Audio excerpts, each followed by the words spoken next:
Welcome back to 23 Minute Reads with me, Maya D. This is kind of like my virtual book club because in these short videos, I share with you my takeaways from my current reading. Right now, that is African American Dance. As a part of my 23 to 23 challenge, I'm reading 23 minutes per day, every day, as an action of self-love, as an investment into myself, and as a way of providing myself with some consistency in an ever-changing world. Hoping that you will join me along in this journey by liking this video, subscribing to the channel, and dropping some comments down there in that comment section so there's an actual dialogue going on. Having in mind that while I have several decades of experience as a dancer, an educator, and a curriculum writer, I am not the know-all be-all for this book. I'm simply providing a space for dialogue. Well, this week I read pages 157 through 218. Let me get my notes so I can give you my 3 takeaways. Feel free to go ahead and subscribe to the channel while I'm getting these notes. But you could also drop either the word book or the book emoji in the comments below just so that I know who's here with me. Takeaway number 1 is Erasure. Black communities were dancing, gave birth to, and were dancing movements like the Charleston, the shimmy, and the black bottom for a long time before they actually appeared in performance venues. But this is typical of vernacular and social dances. They develop as an extension of a community and an aspect of that community's culture. Dance is a form of moving history that can travel via the dancing body to other communities and to performance venues. Not always written in books, this history is imprinted in the memories and the actions of its community members, and sometimes recorded in other art forms like song. This helps to prevent a level or helps to slow down a level of erasure. Caucasian producer George White claimed to have created both the Charleston and the Black Bottom, 2 dances that were performed in his shows during the 1920s. But thankfully, fortunately, William Marion Cook quickly responded in the New York Times with this quote,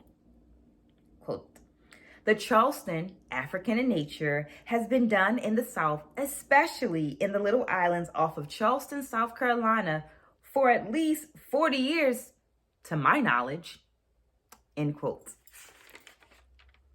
In the words of the magnificent writer, Dr. Kokava Selassie, you got to have a long memory because you're going to be singing a long song, end quote. I've decided to continue to engage with this type of movement history in order to decrease the presence of erasure that is embedded in appropriation. Takeaway number 2 is the Whitman Sisters. In 1904, the 3 eldest sisters of the Whitman family formed the Whitman Sisters New Orleans Troubadours. This action created the only major company of its time to be owned and managed by African American women. Now, this is impactful, important, because it was common practice during that time for companies to be managed by white people just to ease business transactions like the signing of contracts, collecting pay, and so forth. The company successfully ran for 40 years, performing and presenting African American talent. The sisters were talented in both the areas of performance and business and became a synonym for the highest quality entertainment, end quote.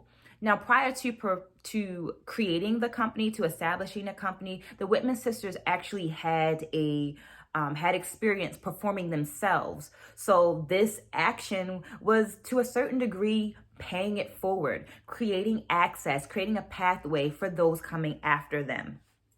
The sisters poured into individuals and the communities that they engaged with. They were known for attending church and putting healthy amounts into the collection plates of the churches in the cities that they performed in and traveled to.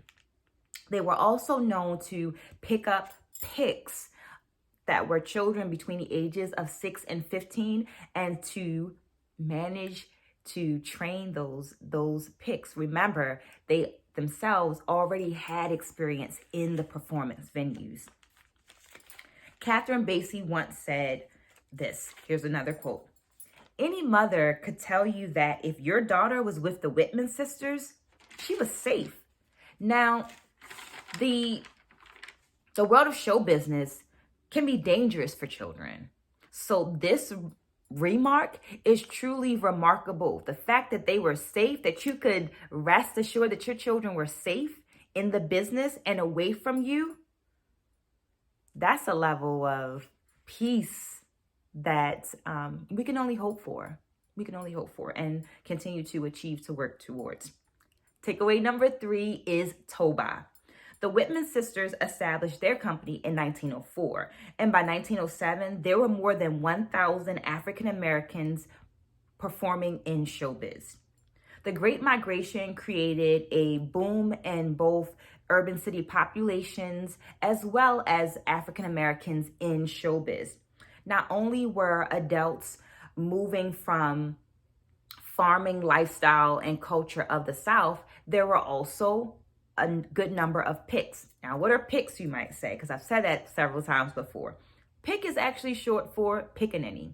And this refers to children that, once again, are between the ages of 6 and 15 and were hired as talent to perform in these variety shows and these traveling shows. As children, they could easily grab the attention and hold the attention of possible spectators, so they were picked up by shows as talent to perform in these shows. It was also not uncommon for these children to be escaping and running away from challenging situations. There's actually information in the book about an 8-year-old Bill Robinson who travels by train to Washington, D.C. in order to escape the living situation that he was in. And during that time was known to get the milk from off the cart. This is back in the time when milk was delivered to your houses, and get food in any way possible until he actually secured a job as a pick. So what you have is showbiz providing a doorway to another type of life. Is providing access to wealth that many were looking for during that time. During that time, also, numerous theaters were being developed and established to satisfy the desire for African American entertainment. We have this influx of people coming into the community. We have a need now, and how do we supply that need? We have the development of urban theaters. A collective of owners unified, creating the Theater Owner Booking Association, TOBA for short. TOBA created its own performance circuit, serving about 30,000 audience members weekly in its peak during the 1920s. So this unified collective creates a traveling path, creates booking spaces for those African American performers stepping into showbiz. While the bookings began to slow with the development of talking pictures, movies as we know them by now, both TOBA and the Whitman sisters created pathways of success for African Americans interested in showbiz. That's amazing. Right now, I just started the variety section, which I am loving because it offers specificity and it offers insight into the specificity of Bill Robinson's technique as a tap dancer. So here's my question. Here's my question for you. Who are 2 influential tap dancers that come to your mind? And I want you to drop that in the comments below so that we are continuing to share information and grow the knowledge of everybody that is engaging with these videos. So drop that in the comments below. And speaking of engagement, thank you for staying with me through this video. Hopefully you liked and subscribed by this time. Hopefully you found some insight or just a break from other stuff. Stay blessed, spread a good word, and I'll see you again soon.